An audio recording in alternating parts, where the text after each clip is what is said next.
So JAKPOT have only been recently initiated in some countries. We already worked in several collaboration of registers, and we wanted to see if we could look at the effectiveness, and safety of JAK inhibitors using this collaboration. So in the JAKPOT study, we looked at the retention of JAK inhibitors compared to IL-6 inhibitors, TNF inhibitors, and abatacept, because retention is a measure that looks at effectiveness, but also kind of safety. So it looks at the time from when someone starts a drug and then stops it. And what we found is that looking at the different register we had, we did not find any differences in retention between JAK inhibitors or compared to TNF inhibitors, compared to IL-6 or abatacept compared to TNF inhibitors.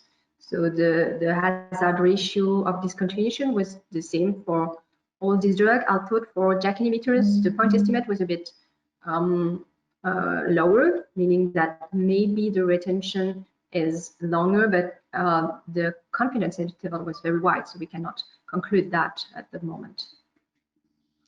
And another finding we had is that the retention, there was a lot of heterogeneity between country in the retention, particularly for JAK inhibitors and IL-6 inhibitors. It was less so for abatacept.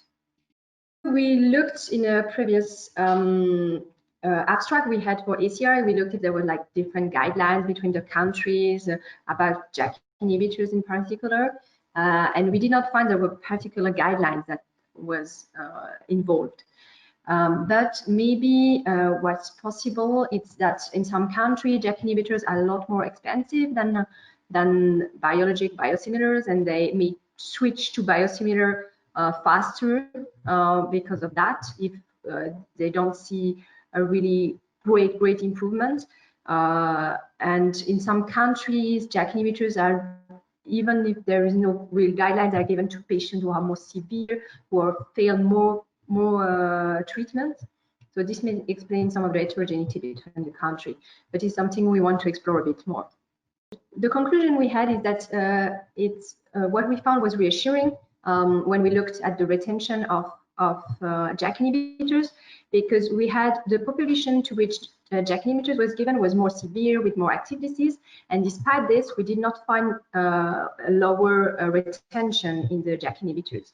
It looks like with this study that effectiveness and probably safety seems to be not very different between the drugs, but we need to explore other aspects of effectiveness and safety to really be sure of our conclusion.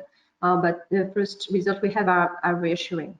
The next steps we will look in terms of effectiveness, we'll look at other aspects like CDI activity. And the other big steps we have is looking at the safety in our collaboration.